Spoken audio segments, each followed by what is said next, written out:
News Talk 98.9, the roar of Memphis. Tool Talk Radio with Joe and Allan. Welcome to Tool Talk Radio. I'm Joe Thorderson with Thor's Hammer, Carpentry and Wood Turning. I'm Allan Gilbreth, narcomedia.com. And I'm Maximilian. And in addition to reminding you all to beware the Ides of March today, I'd also like to remind you all again about a very happy International Ideas Month. And to remind you again that if you have some of your best or worst ideas in the realm of home improvement, please do reach out to us at the Big M Roofing and Remodeling Hotline. Yeah, and in fact, Allan's going to be giving out a swag pack, and you got more swag today. I did. Maybe we should take a picture of that. So Allan is pretty big with the swag, I will say. So, well, in that vein, Max, I have I don't know why, I guess I've got another on-air confession just to as part of National Ideas Month or International Ideas Month, because we're also accepting bad ideas, not just good ideas. Bad ideas are better, in my opinion. Yeah, I think so too. Well, in Allan's week in review, he had some wacky idea of the in a bathroom remodel that we're going to discuss. You sent me pictures of this, and I couldn't believe what I was seeing. But you said there's a method to the madness. There is a story behind that. Okay, it's a very unconventional project that he's working on, which big surprise for Allan. So in Allan's week in review, that's what we're going to talk about, and it looks like it was a pretty successful operation. And I'm also burning with jealousy about a certain particular piece of equipment you had over there to help you hang sheetrock. Old Bertha, yes, looked pretty good. Let's see. We also have, here we go, Allan. I'm looking through the list. We have a really interesting tool tale, although this is going to be more of an in memoriam.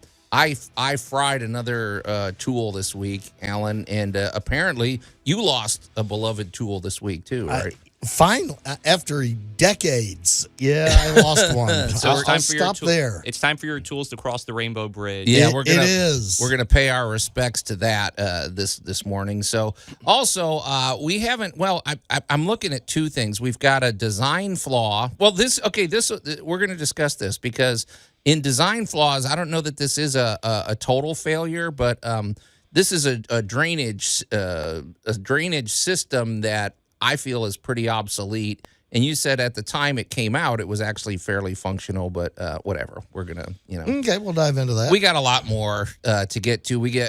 Trust us, folks, we got a full roster of material here. And also, we should say, Susie, if you're out there and you were able to resolve your issue with your toilet repair, maybe call us a little later in the show, because we do want to find out how that played out. She had some pretty big toilet drama last week. But before we get to any of those things, let's get to our must-have item of the week, which I brought in. And here we go, Allan. Once again, another battery-powered tool.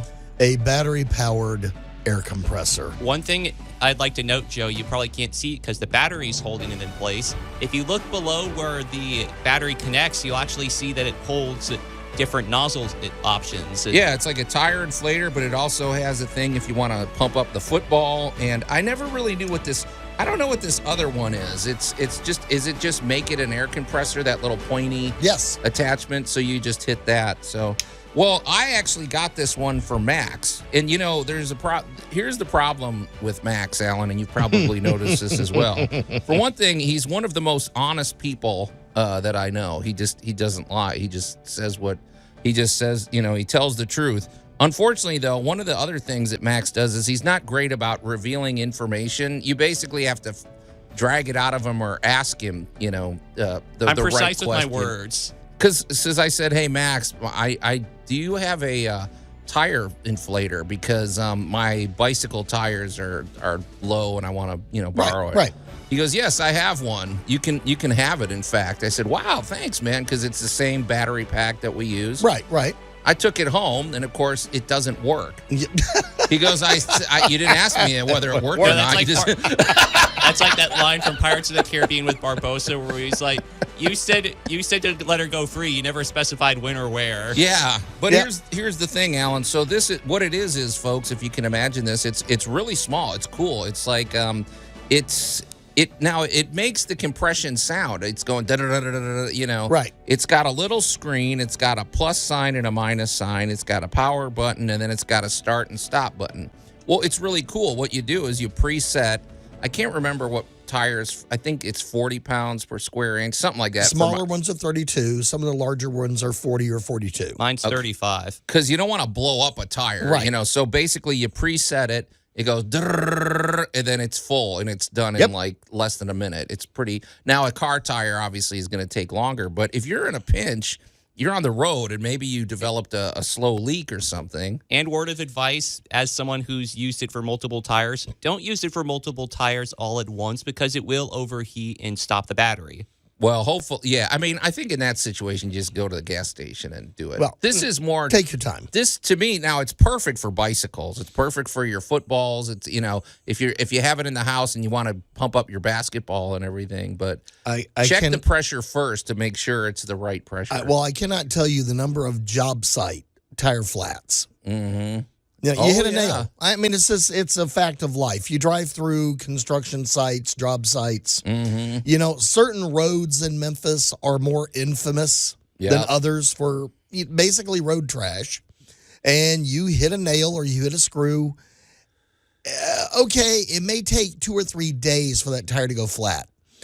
If you can air that baby up, get him aired up good and tight, you can get to the tire store. Right. And that is, I'm just sitting there thinking about once every 2 or 3 months, mine gets used on a job site. Because, I mean, especially if you go to the big box store, that's one of those things. I think we even talked about it before.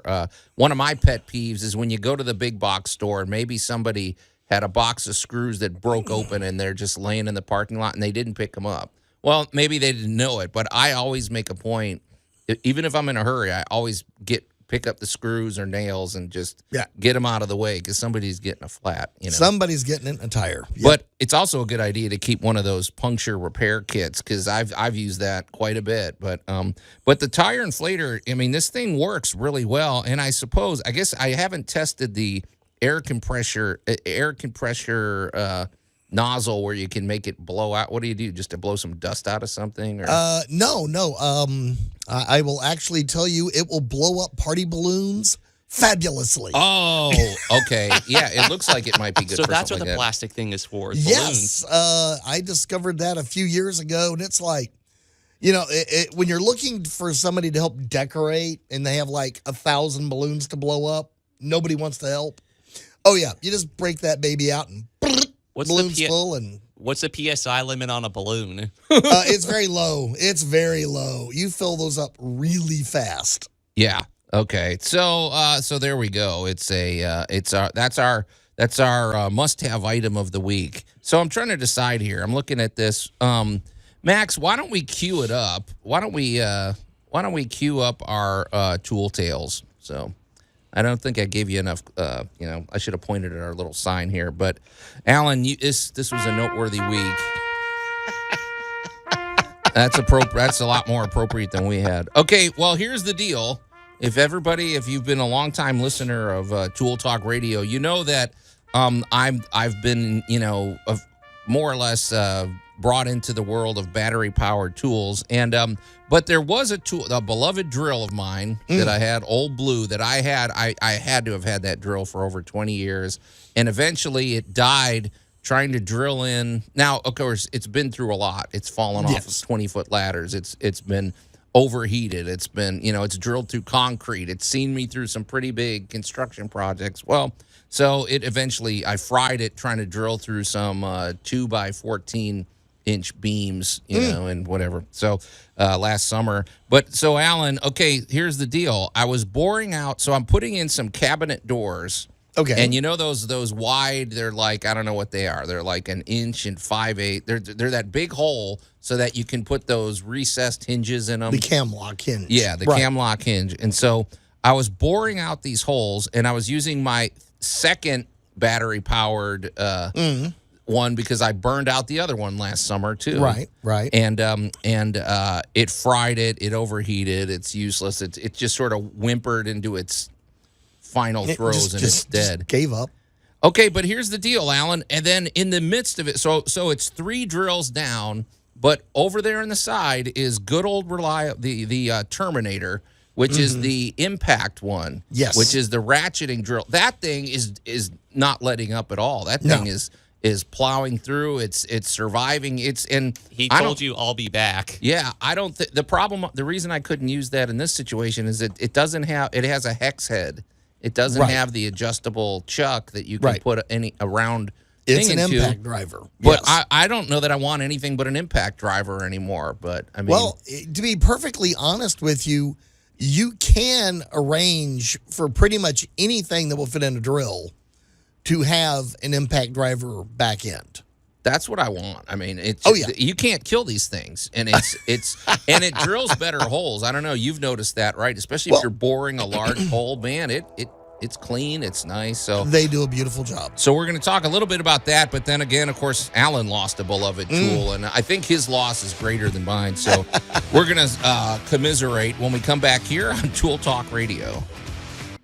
Tool Talk Radio with Joe and Allan. Oh, I cannot believe a pipe burst and left that there. There's no burst pipe. How do you know that? What is it then? Hey guys, somebody making soup? News Talk 98.9, the roar of Memphis. Oh, thanks, man. And welcome back to Tool Talk Radio.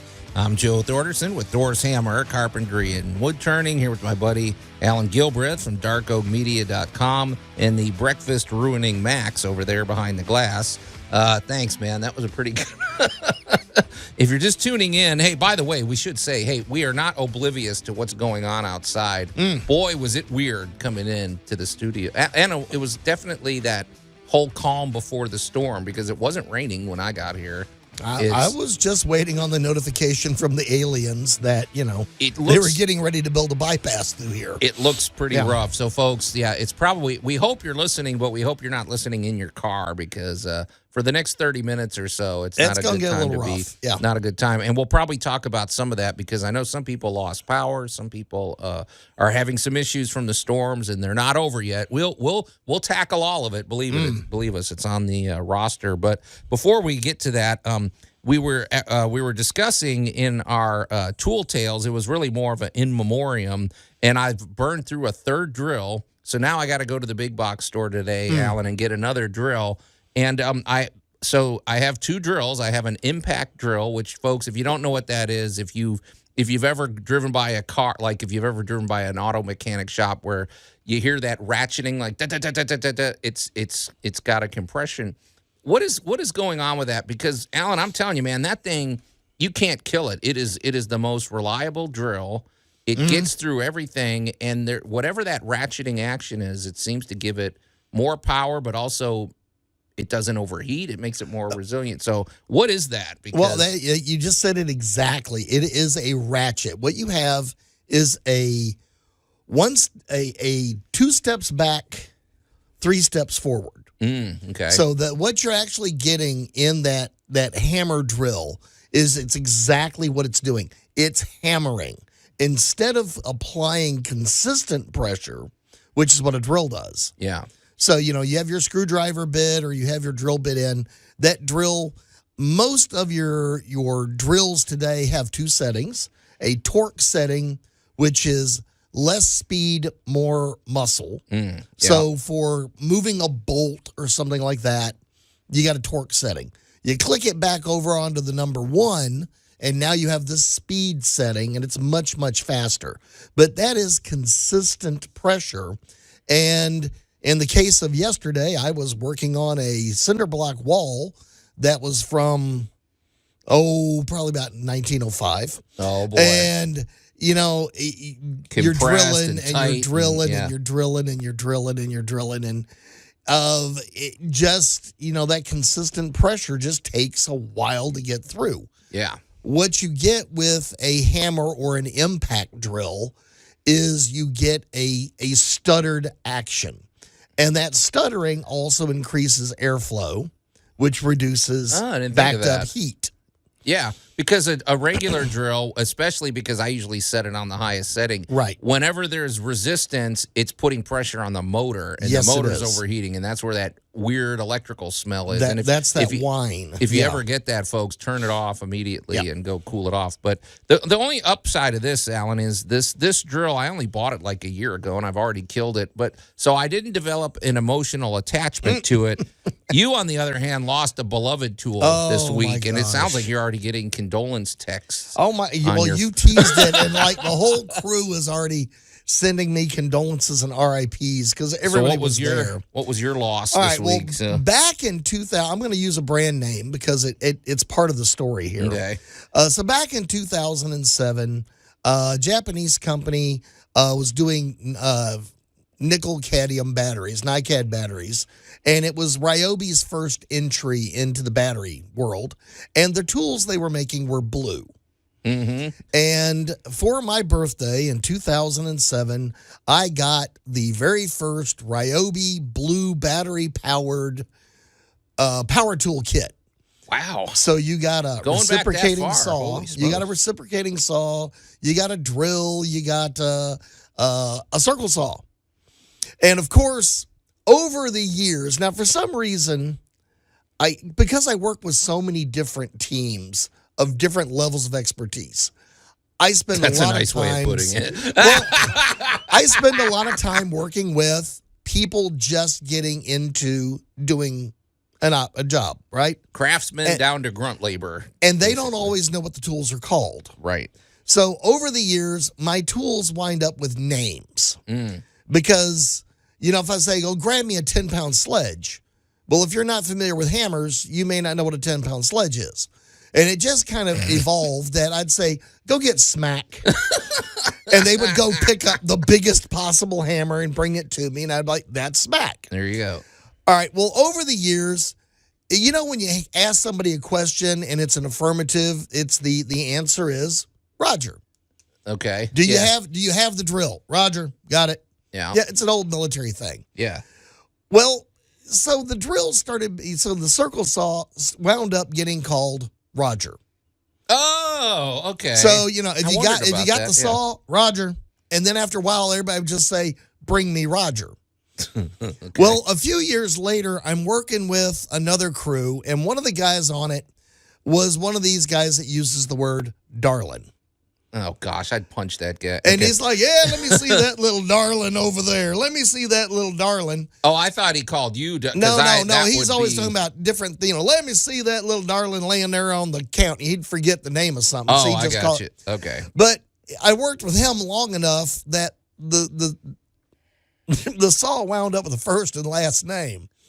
It Darling wound up Roger? being Roger Darling. Oh, nice. Okay. So Not to change the subject, but this isn't change. I just got a question about this guy because I know the type you're talking about. You know what it reminds me of when I lived in San Diego.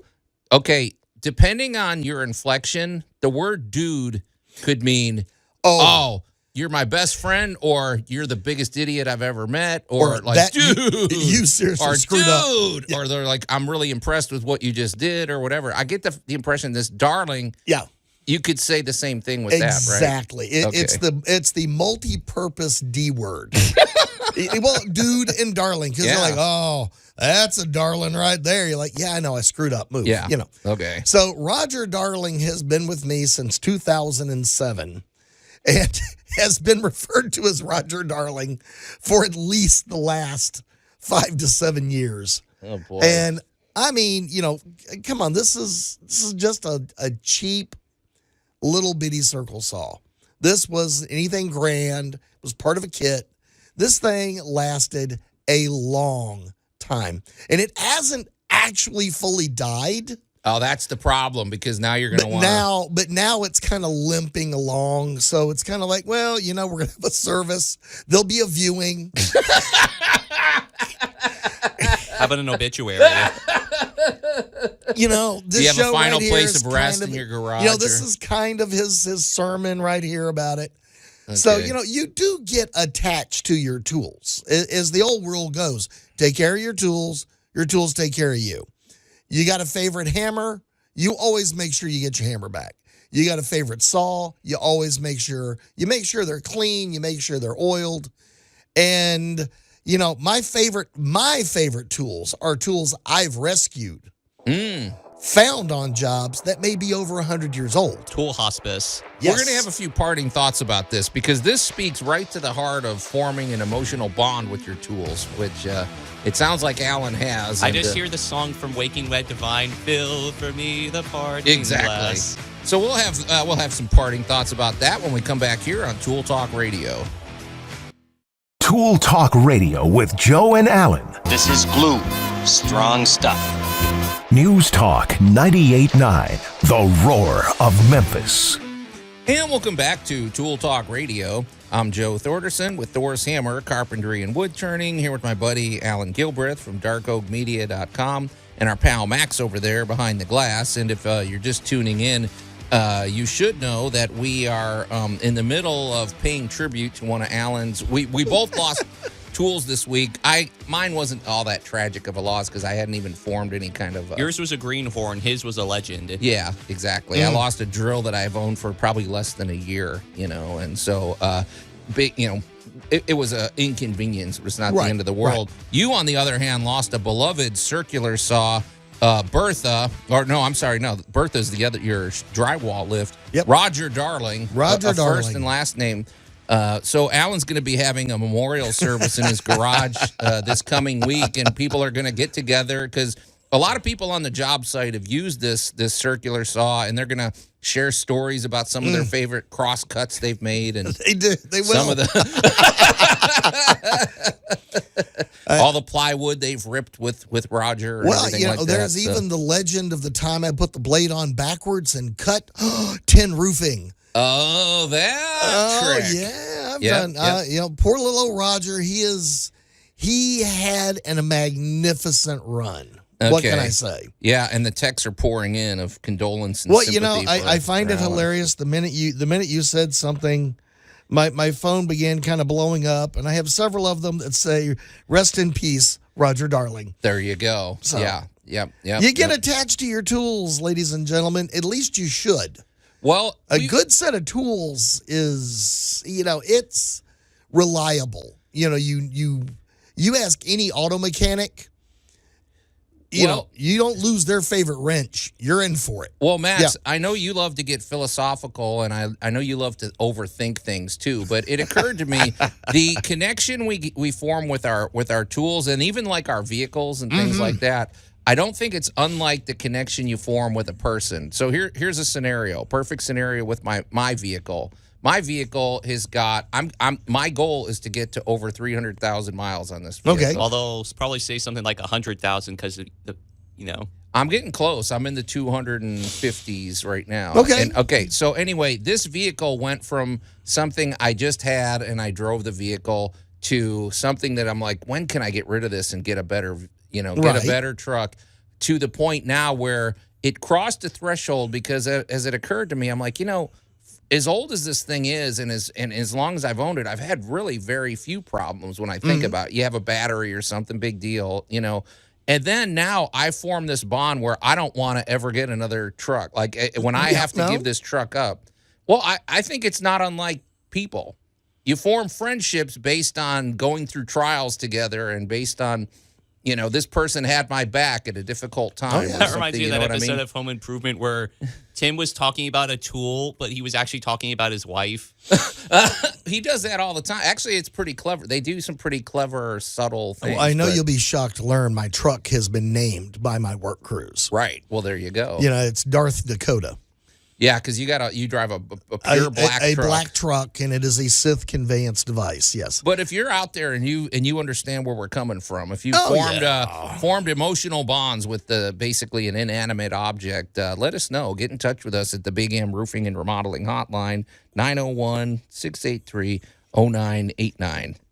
Hey, before we move it along, though, you guys, let's talk about our friends over at Groundworks, because I wonder, what is, I get the feeling between them and Jay Hill, whenever you have weather like this is always going to spark new phone calls. It's always going to reveal new problems and everything. But Groundworks is all about the protection of the foundation of your home.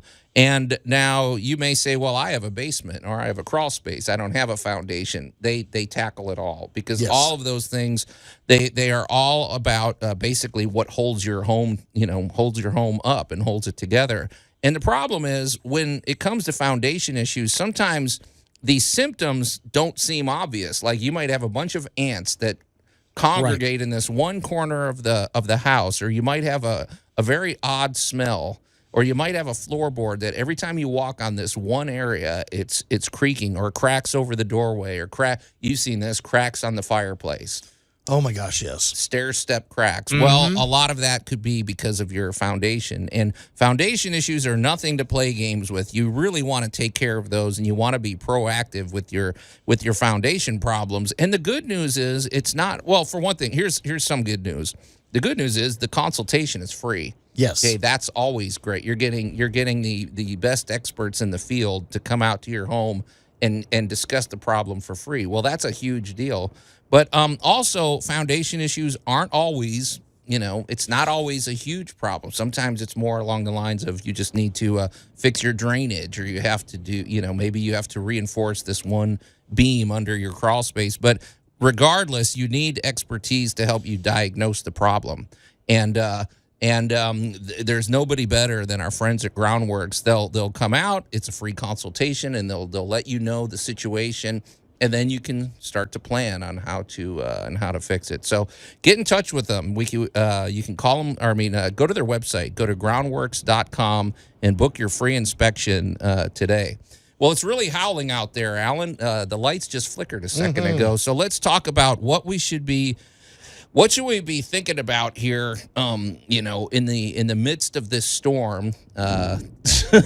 What are some things that we might want to look at after this is over? Because The storm's that's a character today. Yeah, but I'm just thinking of, Jay always talks about maybe you have that one shingle that lifted up, or the what. So what are we going to be seeing here in the aftermath? Of course, when you have a storm when you have a really serious storm comes blowing in, of course, great time to walk around, look at your doors, look at your windows, see if you're getting any seepage. Oh, yeah. But from the inside. inside, right now is the best time to go look and see if you have any seepage. And keep in mind the direction rain is coming to your home at. During a lovely, gentle spring shower, rain is falling pretty much from directly above. When you get a really serious one like this, it's usually coming in from the side. Yeah. So this can expose some very minor weaknesses where after the storm's over, you can get out there with a little caulk or maybe a little ceiling foam and take care of this tiny little spot. The reason I mention it is not because water blows in from the side all the time. It doesn't. But our dear little bug buddies do have a way of being able to find those cracks. Right. Yeah. So sealing those up is good. After this is over, of course, you want to look for any damage. And one thing I warn everybody about is go look at your fence. Oh, yeah, because fences are like a wind sail, man. It's like, And holy with smokes. this much water and this much wind, they could be pushed. Yeah. So if you are already leaning, what you want to do is get that fence leaned back up into position before the soil begins to solidify and it starts to drain. Because if you leave it leaning, that's where the soil's going to grab it, and now you're going to have a leaning fence. Now, I got a question for you, unrelated. Now, this is more technological, but we are pretty reliant on our technology. So I was at the gas station this morning on the way to the station, and I was just buying my morning Diet Coke, but they said, well, our pumps are down and our registers are down. We can't make any sales, but all their electricity was on in the Right. What happened? And it was calm. There was nothing going on. I mean, it was quiet, but it had that ominous look in the sky. Yeah, so. not necessarily. Okay, so what was wrong? And how does that translate to like the computers in our house and not frying out our electronics at well, the house. there are So. actually several different electrical systems in the world. Okay. Of the easiest one when you and I were young was the telephone had lines and power had lines. Okay. And of course, if you were on the phone during a storm, some family member would come running in and tell you to get off the phone. Guys, this is when phones had cords. Yeah. Because you were going to get hit by lightning. Now, was that an old wives' tale, or is that? Well, sort of yes and sort of no. Because the one thing we have learned about lightning, and with lightning, we always use the words electrical theory. Because Not proven fact, because it does what it wants. we can prove it can do a lot of things, but Yeah. lightning is my best phrase ever. I was told by a line technician in West Texas. He said, lightning gonna do what lightning wants to do. Yeah. It is millions of volts. It's hotter than the sun, and it can do whatever it wants. Mm-hmm. If it wants to skip this tree, and if it wants to skip the 200-foot tall giant oak Yeah. to hit your prize brand new $1,000 specialty maple tree, it will. Yeah. If it wants to hit the soccer game, just lightning does what lightning wants to do. Because of that, you could be on the phone, and I actually remember this as a kid, thunderstorm on the phone, you would actually hear the thunderbolt strike somewhere else over the phone line. Oh, yeah. You'd hear the and the crackle, and Right. you'd go, I gotta go, bye, and hang up. Now, I will So- say this. You probably shouldn't be taking a bath or a shower in the middle of a lightning because the way I'm thinking of it is the vent pipe on the roof is a lot of times made of steel. And if lightning should hit, I just think, why push your luck, Well, again, don't be playing with anything metal. I would strongly advise against going golfing. Yeah. Don't walk. The biggest thing is you want to keep your home nice and safe, and that's why a big thing you might want to check after a storm, make sure your ground wire, and this is going to be backed by your meter, is actually connected to the stake in the ground. Oh, yeah, because that wire is very easy to kick I find those loose disconnected all the time, and that is the difference between your house bursting into flames and your house not caring. Yeah, we've had a few more parting thoughts about this because it's hey, we're in the mix of it right now. Let's take care of it. We're going to talk about that and many things more when we come back here on Tool Talk Radio. Tool Talk Radio with Joe and Allan. Hey, Nelson, he's really hurt. I think he broke his leg. I said, ha! News Talk 98.9, the roar of Memphis.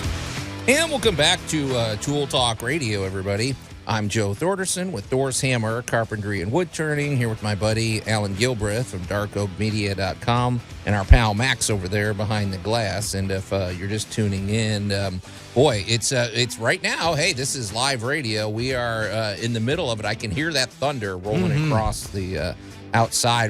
And you showed me the storm radar track. And what do we got, about another 30 minutes of this? Yeah, at least.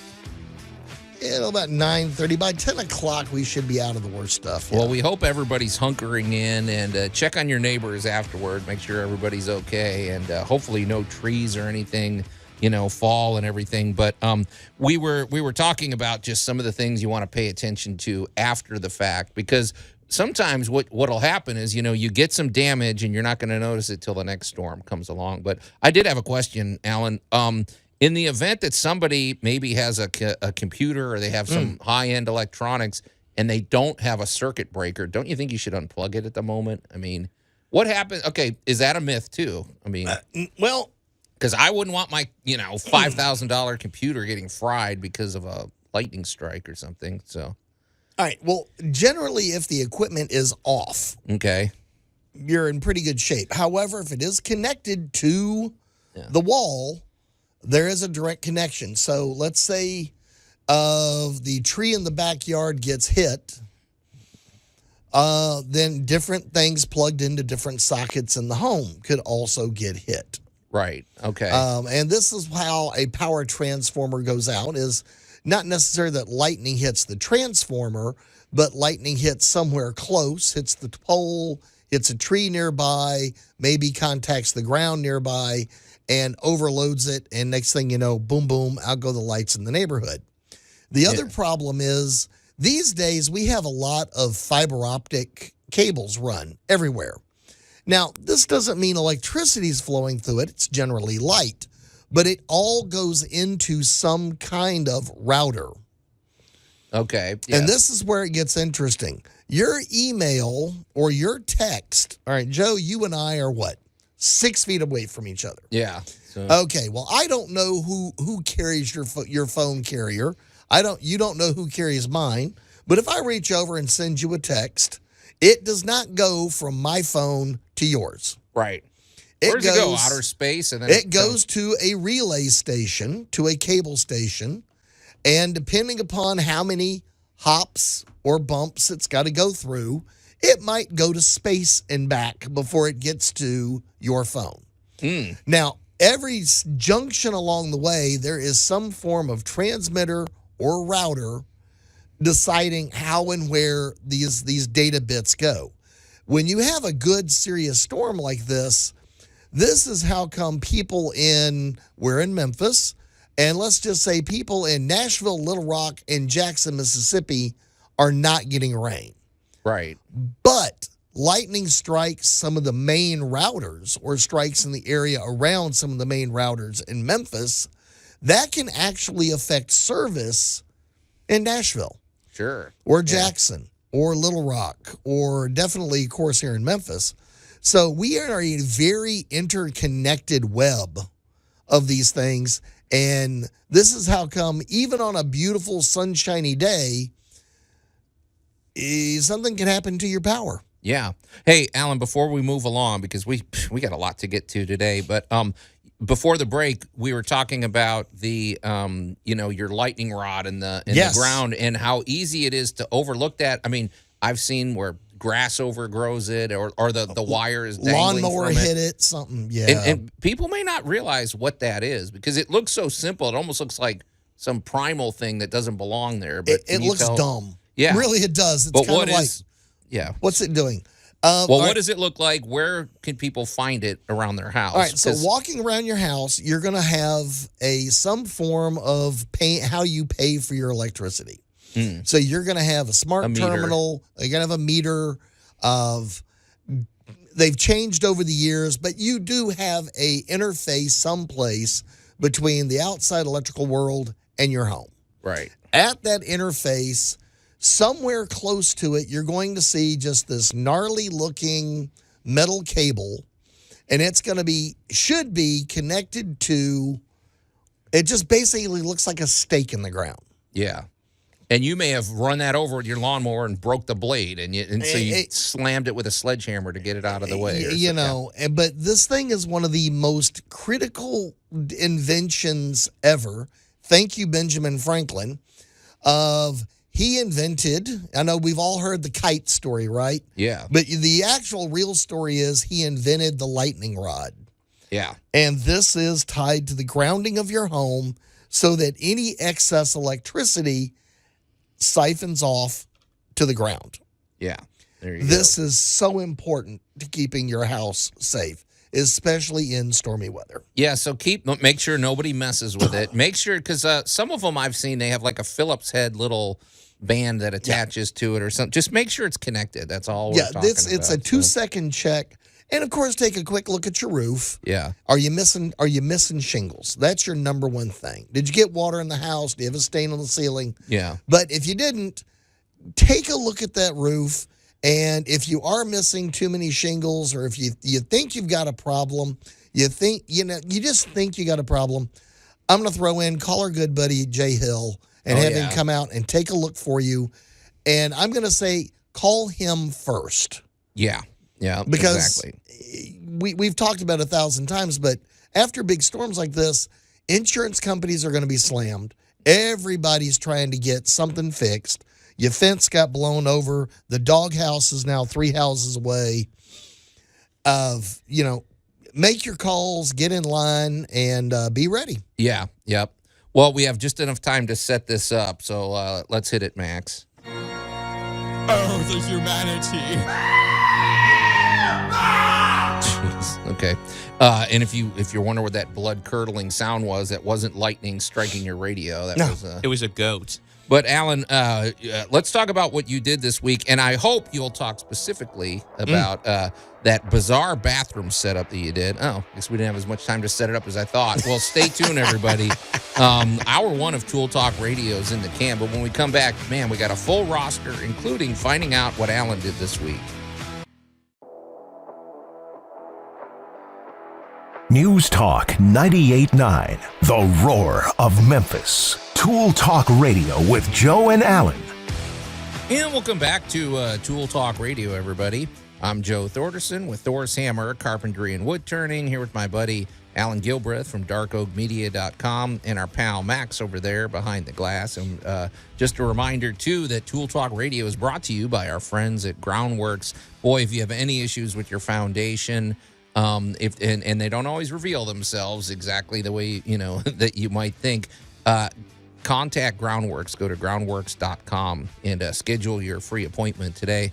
Well, Allan, before the break, we were going to find out what you did this week, but we, as a rule, our texters and listeners always go to the front of the line, and apparently we have a follow-up report because last week, if you didn't listen, if you didn't hear the show last week, one of our listeners, Susie, had an issue with a toilet where it wasn't your typical problem. It cracked at the bottom of the S-bend. This was full toilet replacement. And Susie we were encouraging her to maybe attempt it herself, but I don't know what she did. So let's see. So Susie, do we have you on the line? Yes, sir, you do. So Susie, wow, what a week you've probably had.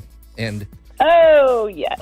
And we should mention too, to add to the height of this drama, you have two sons. One's 10, one is 17, and this is your only toilet in the house. So this was full DEFCON 2 here, Allan. So what happened? It got to be way more drama than we were even laughing about last week. Oh, no.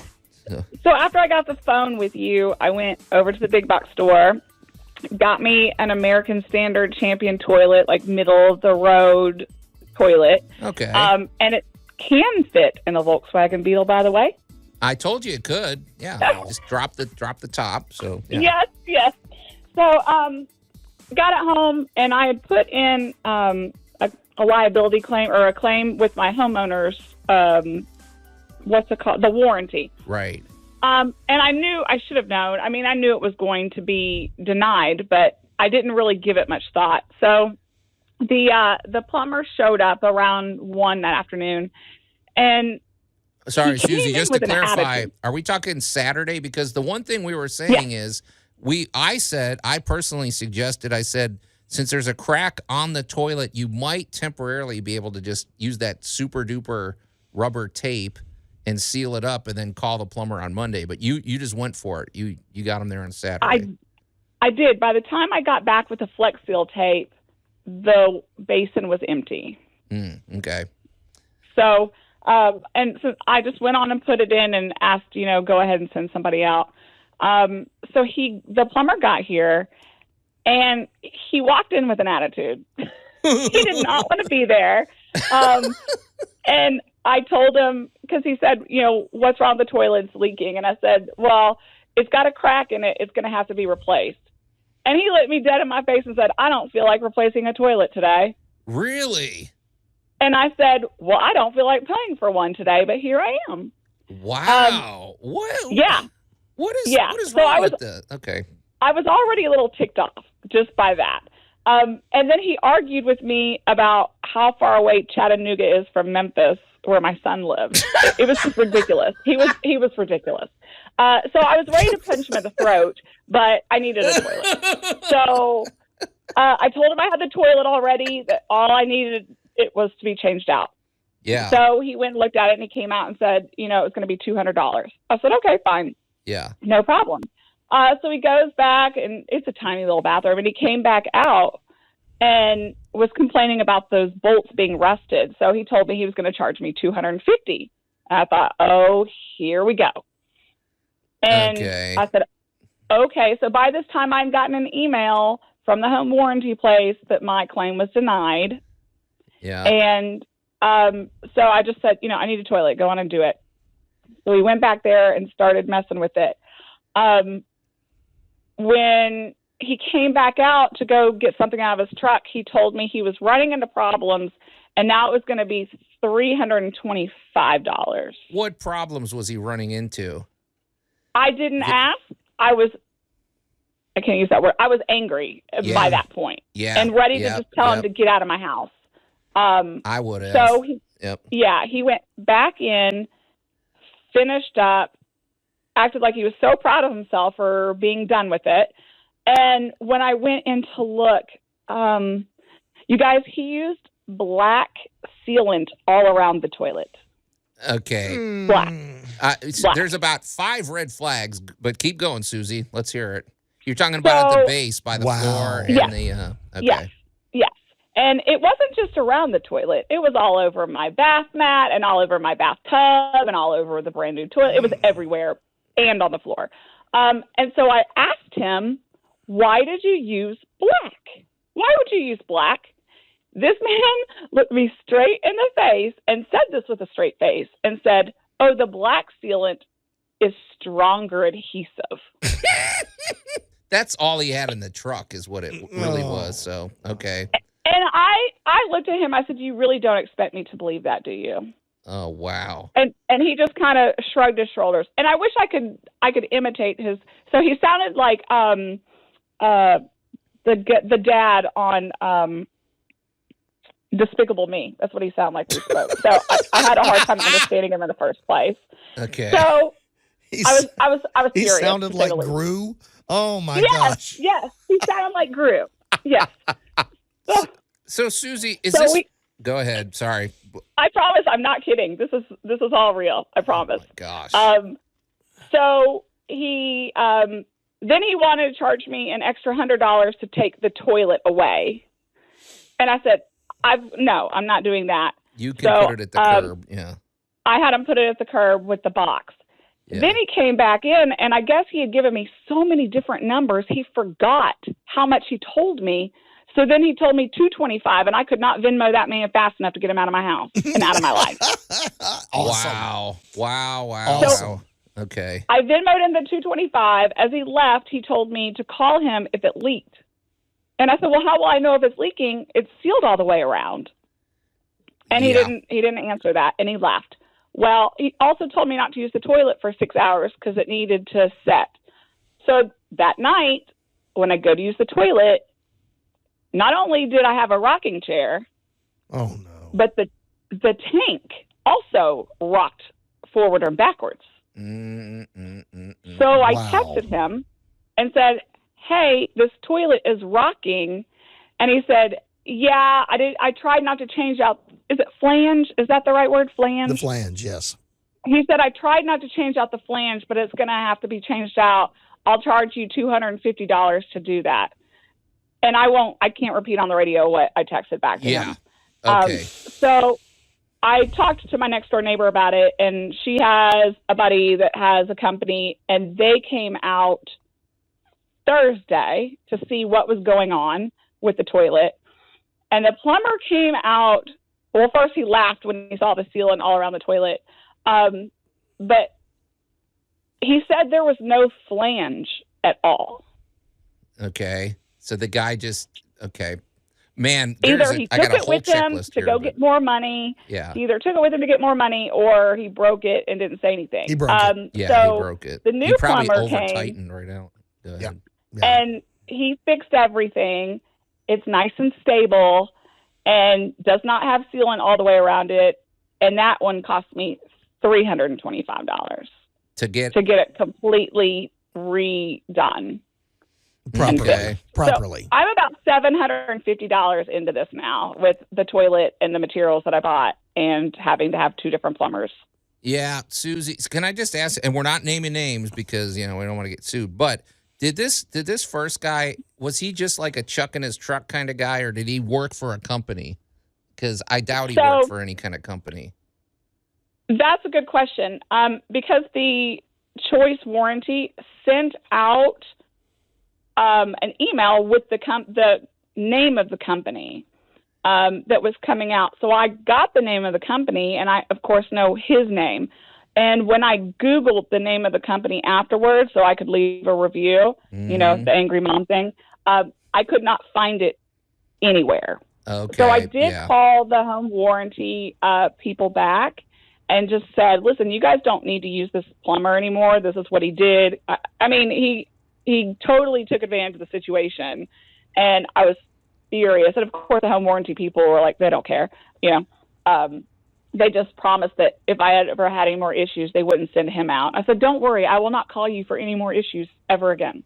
Well, Susie, here's the deal, and I think we mentioned it right out of the gate with your phone call. This is not a difficult repair. This is 2 bolts and 1 pipe fit, and I guess attaching the tank. But the thing is, I don't even know why you have sealant at the bottom of the tank, the toilet, Allan. You don't need that if it's installed properly. Yeah, if you got the wax ring right. I mean, there's good. about 50 things on this, but what I would say to anybody listening, if you have any repair these days, I don't care what it is, go on YouTube first, watch about 4 or 5 videos, and educate yourself on how this is done. So when they show up, they're not saying, well, I got to redo this, and I got to do this, and I got to do whatever. You can see how it's supposed to be done, and you'll be an informed consumer. You can say, look, man, there's 2 bolts. When he was talking about those rusted bolts, Susie, when you take the toilet off, those come right out of the little slot. The fact that he charged you $50 for that, Allan, I mean, it literally is no more labor. Yeah. I could hear him in there with a saw. Oh, yeah. You don't need to saw those out. You can get them out. You may have, there's a little oval attachment. Right. It's usually probably pretty gunky. This guy probably didn't know that I'm furious, Susie. I'm furious on your behalf because this is totally avoidable. But go ahead, Allan. I was in tears. We both have a checklist here. There are instances in which you do need to cut the bolts off, depending. Again, we go to my favorite comment in the world of 30 years of stupid. Yeah. Because you don't know what somebody did when they put the toilet in the first place. Well, that's true. They might have welded them in or something. If the toilet was not properly installed in the first place, then you kind of wind up with some stuff. But, yeah, I'm going to have to just agree with Joe and you and go, wow. And you don't speak to somebody that way in their own home. No, that's no. So sorry with that. I'm very happy you got it done well at the end of this, though. Yes, and I will say, the second guy that came out was awesome, and he worked so hard to try to get all that black gunk off the toilet. Yeah. What was left over, I found, really comes off easily with acetone. Susie, hang tight. We're hitting a break, but we want to follow up with you before we let you go. This is Tool Talk Radio. We're going to take a quick break, and we'll be right back. Tool Talk Radio with Joe and Allan. This on? Hey, listen up down there. That thing's called an elevator, not a bathroom. News Talk 98.9, the roar of Memphis. And welcome back to Tool Talk Radio, everybody. I'm Joe Thorderson with Thor's Hammer, Carpentry, and Wood Turning, here with my buddy Allan Gilbreth from darkoakmedia.com and the rascally Max over there behind the glass. And if you're just tuning in, okay, that was a pretty good one, Max. But if you're just tuning in, we have Susie on the line. And Susie, I don't know how this could have gone more wrong. Last week you called us because you had a toilet problem. And basically the problem you had is it cracked on the side under the S-bend. So there was water leaking out and it drained. Okay. So obviously you need a new toilet. And I was encouraging you. I said, maybe this is something you could do yourself. It really is not that difficult of a repair. But we should say, for if anybody's out there, you went and bought a toilet, you got the worst installer of all time, and you had to call somebody and redo it. I mean, really, this is like almost as bad as you could make a sitcom out of this situation. But I just want to say, Susie, there's a little bit of finesse. Like, Allan, when you're attaching the tank, right? Okay, there's a couple of bolts. And if you go, okay, I'm going to tighten the right side all the way down, and then I'm going to tighten the left one, well, you can crack it. It takes a little finesse. You tighten one side, then the next, and you get it just the right thing. So we're thinking he probably broke that, right? I mean... No, I'm thinking he cracked the flange. I don't think he tightened the tank down very well because it was rocking. Did he put the washer in there? He put the washer in there, but he was basically counting on the washer to carry the load. Okay. He put the washer in there. He didn't tighten the tank bolts down well enough correctly. And the worst part is when he was mucking around with trying to get the rusted bolts out, he at that point, instead of finessing it like you said and went, this could wobble down and comes right out of the hole. Yeah. You just turn it just a little bit. You can ease them out. He didn't do that. And I think he got frustrated. And when he yanked it up, he probably pulled the top plate off of the flange. Yeah. Because 30 years ago, some of those flanges had metal tops and would rust. Right. And the bolt would rust into it, but when you lift it up, it would tear the top of the flange off. There are replacement flanges that can be easily installed, but yeah, this is a cautionary tale that, and I will give Joe credit for saying, be an informed consumer. Go. We have the internet these days. Susie, it's not like 30 years ago when you had to guess. Susie, do you ever get on YouTube? I mean, it has everything on there. I mean. Yeah, I've done, things around here myself. I just did not have the confidence in myself to replace the toilet. Well, and toilets I wish are I had. heavy. I will freely tell you, if you're going to do a toilet, be ready to do some powerlifting. Those things are not light. Well, Susie, I just want to take advantage of your call to just say to everybody, if you are replacing the toilet, put the effort in, spend the extra $5 to get the really good wax ring because. Yep. And I did. Yeah, no, I'm not saying you. I'm saying if anybody's out there. We know you did. And then get the good wax ring. And also this whole thing that he said of putting sealant around the toilet at the base, if that's what you're relying on to keep the water out, that is the only time you put sealant, Allan, is like maybe you have a gap in the floor, maybe there and water or dust or something could get under. And maybe you put sealant on just to keep it out, but you shouldn't even have to put sealant down. Well, we put a toilet in a 100-year-old house and the floor wasn't exactly completely flat. So Right. there were air gaps underneath and you don't want bugs or something moving in under there. So we used a little bathroom sealant. There's actually a little white sealant designed specifically for toilets and bathrooms. And it's a thin white line that you put under there just to stop the air gap. Okay. Well, Susie, gosh, I'm sorry this happened to you. I mean, I don't know that it could have gone any worse. Well, it was pretty bad. It was not fun. And then when I saw the old toilet, the other side had a crack as well. But I don't know if that was from him taking it out or if it was something with the toilet, if I had a flawed toilet. I wonder about that, too. We were wondering why it would develop a crack down there, whether it was a problem when they manufactured it or if somebody really just, I don't know what. Who knows what could have happened. It could have got dropped when it was moved to your house way back in the day or something. But, well, the other thing is, do you have any idea how old it was? Yeah. No, when I bought this house in September, the whole bathroom had been redone, and it looked like a brand new toilet. But when I saw the rusted bolts, I don't know if they used the old bolt. I have no idea. Bathroom had been redone, looked new, but had rusted bolts. That's kind of an odd. That's kind of a giveaway. Somebody got somebody short. Somebody, as we say, somebody short sheeted the bed just a little bit there. Yeah. They got the scratch and dent toilet. Lucky for me. Yeah. I'm glad it turned out well in the end for you. Yeah, but I would have words with that with your home warranty company. And Allan and I were talking about that. We were wondering why somehow the most incompetent people get these gigs. Well, I guess because they're cheaper, right? I mean, why do they get in with the home warranty guys? But anyway. And he told me all he likes to do is home warranty work. He said I bet he it's does. just easier. And I thought, exactly, because I thought, well, you're just going to get my claim denied anyway, and then you can sit here and keep going up on price every time I turn around. Well, that's another reason you write stuff. I don't know. So there's a lot of learning and warning tales with your situation. But I'll send you pictures of what it looked like before with all his black. Would you? Sealant. That would be great. Yeah. I want to see this. I'll send you pictures. All right. Okay. Wow. I will. Susie, thanks for this. Man, what a Sure. unfortunate drama, but hopefully you'll be in business with this toilet for the next few years. And Yeah. okay. All right. Yeah, definitely send us pictures. But this has been an interesting warning tale for us all. So, but Thank you, guys. thanks, Susie. Thank you. Thanks again. All right. See ya. Wow. That's awful, man. That ruined my Saturday. I was really hoping that we were going to get a happy ending with that whole thing. But anyway. All right. Well, hey, before we move along and talk about our great moments in building history, let's talk about our good buddy Jay Hill with Big M Roofing and Remodeling. Now, here's a textbook example of what you should do when you have a problem with your home.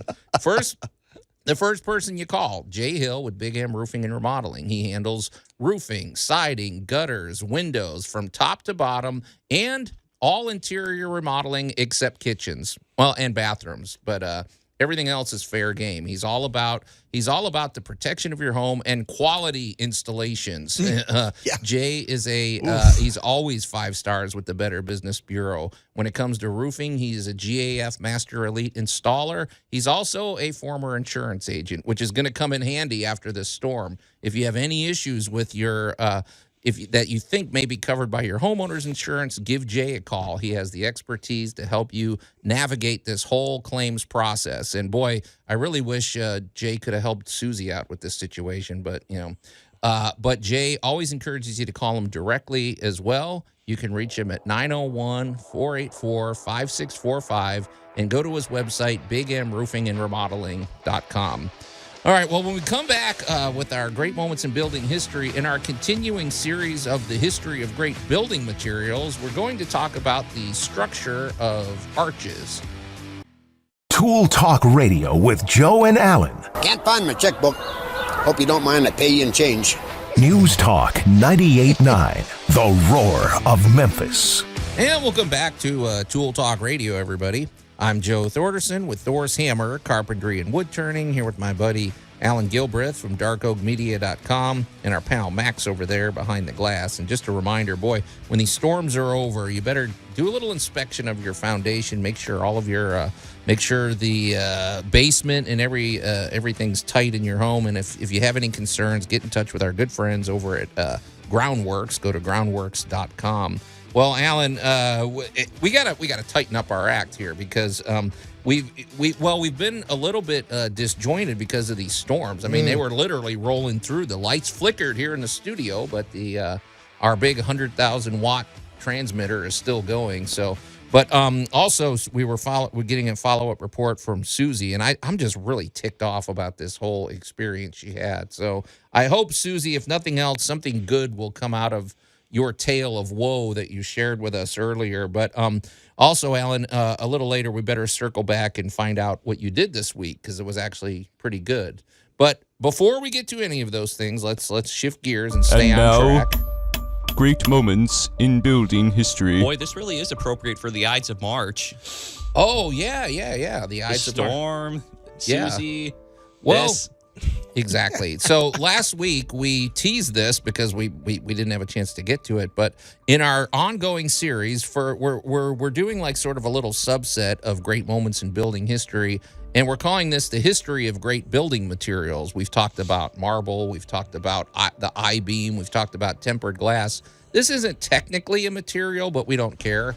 We're going to talk about arches. It's close enough. Whatever. It's a type of building. It is the conservation of building materials. Well, talk to me, because I know what a fan you are of arches, and I've learned a lot about arches doing this show with you as well. So, well, here throughout history, and this is still a very modern concern, when you are building a building, the engineering is the engineering of weight. Yeah.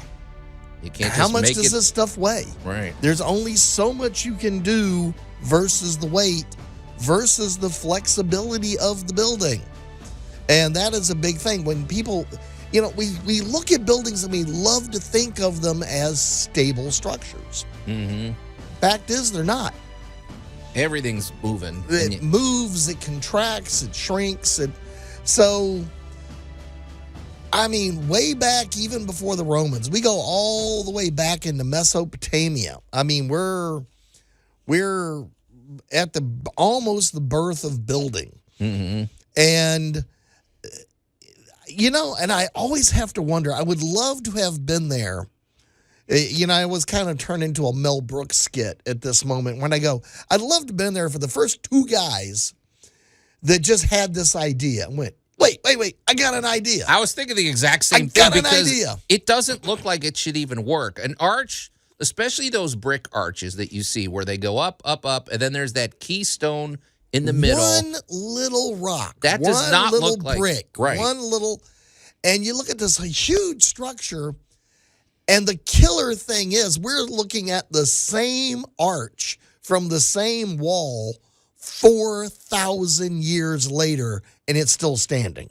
Yeah, I mean, it's pretty brilliant when you think about it, too. And So- is it to do with the fact that an arch, by its nature, has flexibility built into it? I mean, is that part of it? Is it just because does. it displaces the weight? It's got D. It's got everything all above. Okay. And because of the arch design, we have some of the greatest architecture ever designed. So when you think of some of these amazing buildings, the cathedrals, the castles, Would the Pantheon mosque, count? of anything where they had to get the height, but you couldn't stack rock that high because it's just too heavy. Right. So suddenly now we're putting in arched, stained glass windows. We're now putting in artwork. We're now putting in design elements, but they're all based on the idea that we can distribute the weight and the stress in this beautiful arch, this nice semicircle design, and it'll last. It'll hold up. It doesn't, it's not really determined by the rest of the building whether or not the arch can hold it up. And arches look cool. They look more organic. It just look like you see a lot of arches in nature. I feel like you almost see arch weight distribution in trees and things like that. So actually having gotten to build one of these a number of decades ago, but we were actually doing a stone archway, and the mason had cut the keystone. Mm-hmm. And so we built the little frame, and we put all of the stuff, and we're mortaring all the bricks and stuff into place, and then and it's just the weirdest thing. You slide that keystone into place, you let your mortar set, and you take the frame away, and it looks like a magic trick. It's just this semicircle of bricks or rocks, and it stays up. Now, what's the difference in terms of weight displacement and in terms of physics between an arch and a lintel? Okay. A lintel is a linear product. That is actually how most of the doors are done today. Yeah. I literally was installing one yesterday. The lintel is where you're going to have supports independent of the item between the supports, if that makes any sense. Yeah. So what we're doing is we're building a box within a box. So I want this bathroom door to swing freely no matter what the building is doing. So I'm actually going to build a box to hold the door, and then I'm going to build a box to hold the weight of the building around the box that holds the door. Yep. And that way the window, the door, or whatever is free from it. The problem with that is they are integrally connected, so that if I have weight begins pressing down directly into the center of the lintel, it can crimp. And so it is under the weight of the building. It's not providing a distribution of weight as so much as a support of the weight. This might be a silly question, but can you, in theory, build doors under an arch, or is it not really practical? Oh, it's been done. Oh, yeah. If any design variation exists, somebody has done it at this point. Because I have seen examples of where it's there's a lintel above the door, and then you still have an arch where there's windows in it. Well, welcome to 1890 to 1920. We have mixed, matched, and combined these things And you still see them. You still see them today in buildings. We have some buildings in Memphis that actually have that exact feature. When you go and you look at ancient Rome, arches are everywhere. Yes. Was that okay? Well, I don't know. Is it fair to say that's what made the Roman Empire? Because one of the things that they had a very strong infrastructure, including how they controlled water with those like the aqueducts, and aqueducts and everything. But when you look at those, when they're going across like a bridge or something, it's just a bunch of arched supports, like for the bridge. I think they were really big fans of arches. All right, basically. I'm going to tell our historians, sharpen your pencils for me, because I think you're going to agree with me when I say the old adage has been an army marches on its feet. The Roman Empire marched on engineering. I think that's true. I mean, they were master engineers. They made roads. They made. If you saw the Romans on the way, you may see the army first. But behind that army was the engineering corps. And they didn't just come across the field, beat up your village, take your stuff, and leave. They built a road to your village, and you either started trading with them, got conquered by them, welcome to history. Oh, yeah. But the biggest thing is throughout Europe and America, we don't really grasp how extensive some of this is. And there are many places in Europe where you're still driving down a Roman road. You go to Italy today, and you're drinking from the same fountains that they were drinking from 2,000 years ago, and it's fresh water and everything. Yeah, I mean, so you can't, their infrastructure was solid. But like I said, it revolved around arches. I mean, arches were everywhere. You look at the Colosseum. You look at all their big and structures. their special brew of concrete, as I guess you could say thank you, Brew Blaster, for providing that little comment on their brew of concrete. Yeah, exactly. Oh, and they had a special formula for their concrete. And it was volcanic and salt water, and or other things with salt in them, like blood. Yeah. But now, Allan, all arches aren't brick. I mean, there's metal arches. There's things that are. We're talking about the shape of how it works against gravity, right? I mean, it's the shape, and we can say anything we want to about it other than the fact that, it conserved materials. It gave you a way of getting to that third or fourth story by providing the support without the weight of the content of the arch. Yeah. So you got the height, you got the strength that you were looking for, we got durability, flexibility. Because some of these, especially the old ruins, we call them ruins today, but they're 2,000, 3,000 years old. These walls and archways are still standing in spite of weather, winters, storms, earthquakes. They're still there. Yeah, like what is it? The Parthenon? Is it the Pantheon? Pantheon. That it's like a dome. So seems to operate under an arch principle, though. It's got arches and dome. It's a dome roof, and that thing's still kicking. I mean, you can't fault their architecture and their engineering at all. So they might have been violent, bloodthirsty conquerors, but they sure know how to build things. But they got the engineering right.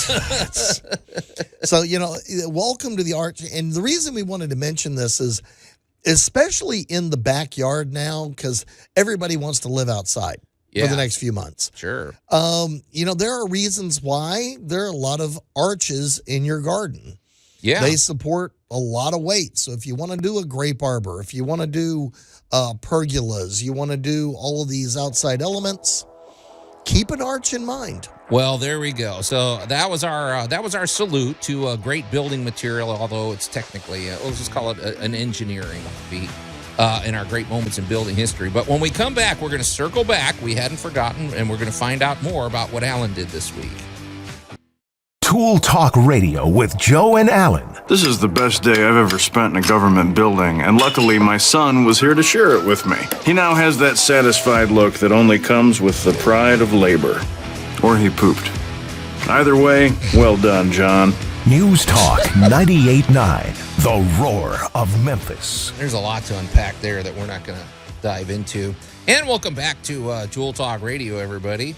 I'm Joe Thorderson with Thor's Hammer, Carpentry and Wood Turning, here with my buddy Allan Gilbreth from darkoakmedia.com and our pal Max over there behind the glass. And just a reminder that Tool Talk Radio is brought to you in part by our friends over at Groundworks. And if you got any problems with the foundation of your home, go to groundworks.com and book your free inspection today. Well, Allan, let's circle back. We've been sort of all over the map today because, we were interrupted by storms, which I don't know. I know people are getting it still. Our listeners, I hope you're staying safe. I hope you're hunkered in. This really is appropriate for the Ides of March, like I said again. Yeah. So, and we've had some callers. Well, I'm still ticked off about what happened to our loyal listener, Susie, but she had a bad experience with a toilet replacement, and we hope, if nothing else, the conversation at least is a warning tale to help others avoid that problem in the future. And Max, you said we got a text that I think we're going to put a pin in and address next week. Because I think it's going to tie in. It's also perfect, too, but for the continued theme of International Ideas Month, because we want both your bad ideas and your good ideas, because, and if you have the best idea by the end of this month or the last episode of this month, you will be getting some Tool Talk Radio swag sent your way. Yeah. Well, Danny had a good solution to a problem that we've been following for the last month or so. So, Danny, we are going to address that next week when we can unpack it in more detail. But, Allan, let's shift back because you had some pretty cool inside projects and outside projects, and well, we're gonna pick one because of our time, and I'm gonna say the bathroom wall. I sent you a picture, and you sent me back a comment and went, did you put enough wall sockets in that wall? Okay, so if you're just tuning into Tool Talk and you haven't heard the last few weeks, Allan is in the middle of a bathroom remodel and kitchen. You're doing the stuff Jay doesn't want to do. I'm doing the whole house. But what I was making note of is there's a wall, and I'm assuming that the vanity and the mirror and everything's going to go against this wall. Exactly. Well, Allan, you've got 3 outlets, and this wall only looks to me like maybe 10 or 12 feet wide. It does not look like a huge wall. You got 3 on the bottom, right? 2 up on top. I'm like, okay, do you have enough outlets here? I'm like, what are you plugging in? There's a story there. Okay, talk to me. And it involves decorators. My favorite things that really, really, when a decorator works well with you, life is good. Yeah, you always have a chip on your shoulder. I don't know. Usually, I have a chipper shredder for most decorators. Yeah, I don't know why. I mean, I've had good, partnerships with decorators and stuff. I don't. Okay. I have bad luck because, okay, so the original design for this bathroom was going to be a his and her vanity. That's all set up. And there's going to be a GFI wall socket for each side of the vanity. The kind that has a little reset button in case water gets there. Right, exactly. So it'll automatically take care of you. And then above that, they had put in 3 of basically wall sconce light fittings. Mm-hmm. And the homeowner came in and took one look at it and just stood there with their mouth open and then pointed to a very large box sitting in the middle of the bedroom. Okay. We opened the box, and Joe, you'll be proud to know, inside of it were 2 very large backlit, LED backlit mirrors. Yeah, I really dig those backlit mirrors. Which are not going to fit on sconces. Right. Okay, there you go. So now you kind of see what happened. So the center sconce became the center of GFI. The other 2 GFIs got moved in so that they are going to be actually behind the mirrors because the mirrors that they bought came with plugs. I was going to say, I bet you could plug into that and then they probably have outlets underneath. They have, there is now going to be an outlet under each mirror, and each mirror came with a plug. So now you won't see a cord. Okay. So when we the get top this 2 done are up, hidden. No problem. No one's going to see those. And now you have 3 convenient outlets, 1 in the middle of the vanities, 1 on either side. Okay, that makes a lot more sense because what I would have assumed you'd see in the past is just a junction box, and then you hardwire the lights to that. But you're giving it the option where there were 3 of those. Okay, and we have. But when I looked at what the homeowner actually bought, what they had actually told them to design this bathroom for. And these, I've never really played with the new fancy LED backlit mirrors and all that stuff. And I got to tell you, you plug these things in, they look amazing. They look cool, man. So I understand why the homeowner wants it, and this is where you want to dope slap the person that designed the bathroom, because they obviously did not listen. Because, I mean, I'm just going to say, because it's like, all right, how did you get from these big, beautiful mirrors to 3 dinky little wall sconces, and what were you going to do? Put a 6-inch wide mirror between the wall sconces and the top of the vanities? Right. I mean, you weren't going to have any mirror. Okay. So we ended up having to make some changes. We had to cut the sheetrock out. We had to move some stuff around. I absolutely adore it. Right now, it's a goofy looking wall because it looks like a happy face of GFI plugs. Yeah.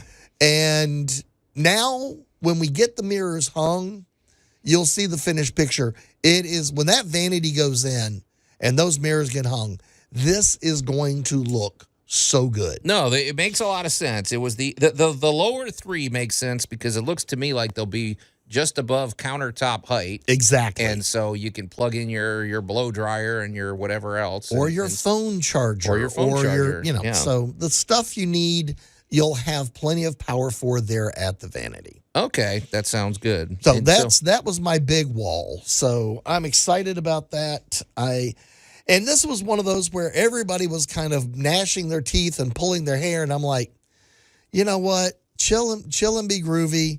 Go get my vibratory cutter. Yeah, the little vibrating multi-tool. Oh, those things slap that little cut on there. It cut so good that we drew it out. Drew out on the wall exactly. We used the vibrator and cutter, and it cut so precisely, we were able to use the sheetrock we took out for the repair. All right, another successful week. So, well, gosh, you guys, this show just disappeared before our eyes. Everybody stay safe out there. Take care of your home. And when the storm's over, take a look around and make sure everything looks okay. Well, you've been listening to another action-packed episode of Tool Talk Radio, but it's time to get out of here. So on behalf of my buddy, Allan Gilbreth, and our pal Max over there behind the glass, I'm Joe Thorderson. Thanks for listening, and we'll see you next week.